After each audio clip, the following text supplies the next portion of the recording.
Hello? Hello, Dr. Monica Gandhi. I'm so sorry about all the runaround. Let's talk. Do not apologize to me. You're an expert in demand.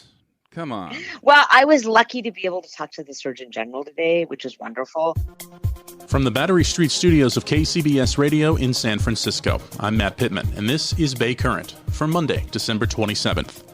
The Omicron variant is running roughshod across the United States and right here in the Bay Area. The most contagious strain of coronavirus we've seen to date.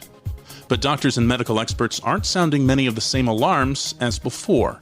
To get a better understanding of what we're up against, with Omicron now in each of our neighborhoods, I caught up with one of the world's leading voices on COVID and COVID research, located right here in the Bay Area, Dr. Monica Gandhi, Professor of Medicine and Associate Division Chief of the Division of HIV, Infectious Diseases, and Global Medicine at UCSF San Francisco General Hospital.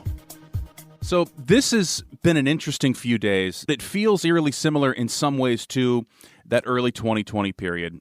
For example, we're seeing record cases in a major city like New York. Pro sports leagues are pausing.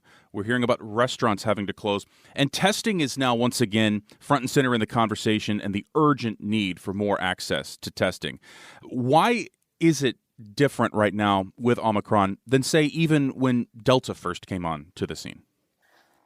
Well, it is very different. And I know it feels scary because of all the cases, but the complete difference right now, and we can see it in New York City, of all places, where the pandemic hit the hardest at the beginning, is that hospitalizations are staying low with all of these cases. Why are hospitalizations staying low? Because we have much more immunity in the population.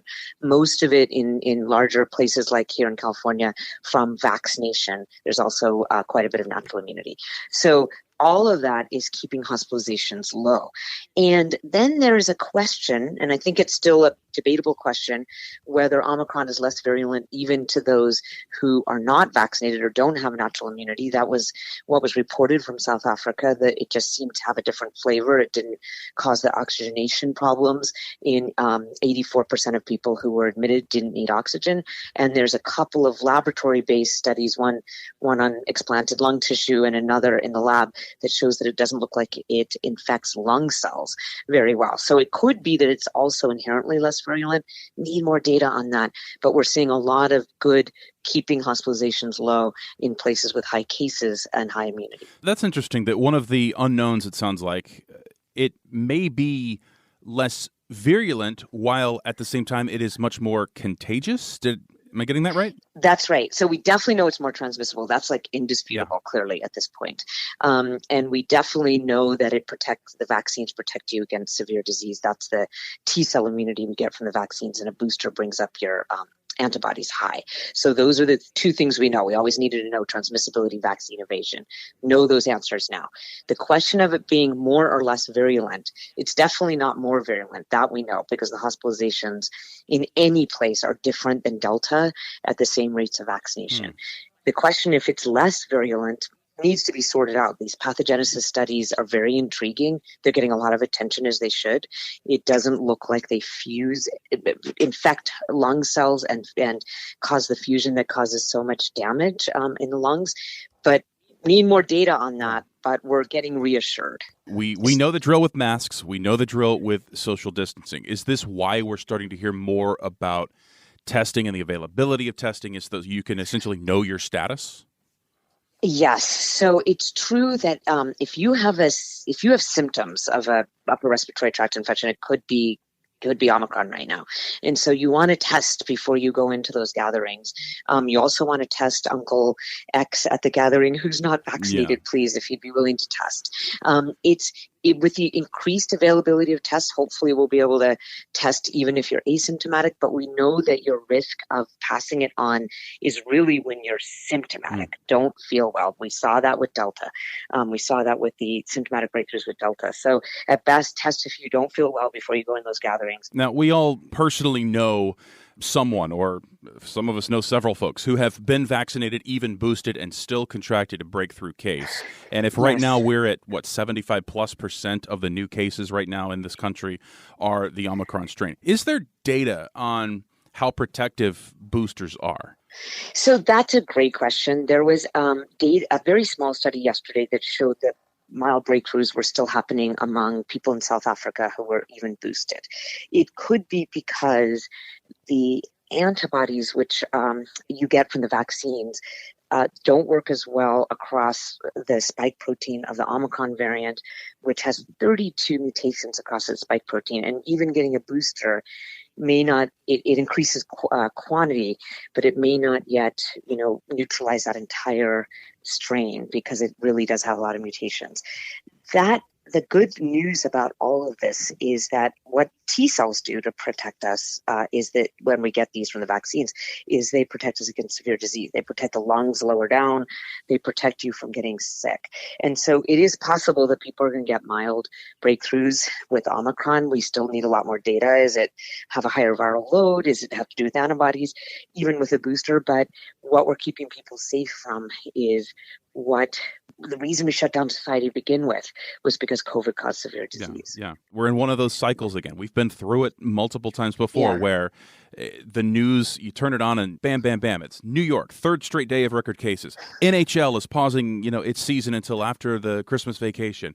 The next obvious questions, Dr. Gandhi, are going to be, do we need to start talking about resuming some of the 2020 measures, temporarily halting indoor dining, work from home, and a hot button for many is distance learning and closing schools. Is it possible? Is it too early to tell? Or is it not on the table for a lot of the reasons we talked about, like vaccines and therapeutics? I think if we didn't have vaccines and therapeutics, I'm all for lockdowns. I mean, it's just the right thing to do. We're so different. We're in such a different place. And we were trying to prevent people from getting sick, being in the hospital. We weren't actually ever, and we're not going to be able to prevent everyone from testing positive or having mild breakthroughs with COVID. It's a very highly transmissible, all over the place variant. And this has made it impossible to do so. So if we start changing our focus on protecting our vulnerable people in our society, people who are older or immunocompromised where they could get a severe breakthrough, good masking for those individuals, and then change our focus to the young who are not at risk for severe breakthroughs and they're vaccinated, they can live their normal lives. We're going to have to at some point make that shift to preventing severe disease and not cases, which is what Singapore did 2 months ago. I don't think we're there yet in this country. We're still hoping we can stop it, but it's not anyone's fault. It's just the nature of the virus. Yeah. Last thing I wanted to ask you, and it's one of the things that I've enjoyed reading your work and hearing you speak, and I think it probably goes back to your time in working with HIV/AIDS and infectious diseases, and that is the focus on the mental health aspect of all of this. Yes. And, as I've mentioned a couple times now in our chat, we're just in the latest cycle of the barrage of news that can be scary and confusing. There's so much of it. And then this time of year with holidays, it's stressful for folks. Yes. What can people do to just sort of, stop and take that deep breath, right? Turn off the news. Turn off the news. Turn off the news. Turn off Twitter. Enjoy time with your families. The mental health effects of an ongoing pandemic are real, and it is why it is okay to exert your humanity and want to be with your loved ones. And this kind of shame and stigma that we've attached to even getting a mild breakthrough infection seems very non-indicated to me. And that's the kind of stigma we put on HIV. And the harm reduction approach means, and harm reduction we've always used in HIV, is that you say to people, I know there's a pathogen out there. You've done everything that you could. You're going to be okay. Go ahead. We're very fortunate to have yourself and many of your colleagues and team members at UCSF here in the Bay as a tremendous resource. And again, great follow, my friends, is at Monica Gandhi, Gandhi 9 on Twitter. Dr. Gandhi, thank you. Thank you so much. That's it for today's Bay Current. If you're enjoying the podcast, please subscribe on the Odyssey app, Google Podcasts, Apple Podcasts, or just about anywhere you listen. And Bay Current is on YouTube, on the KCBS Radio YouTube page. There's a link in our show notes. That's it for today's Bay Current. I'm Matt Pittman. We'll chat with you again tomorrow.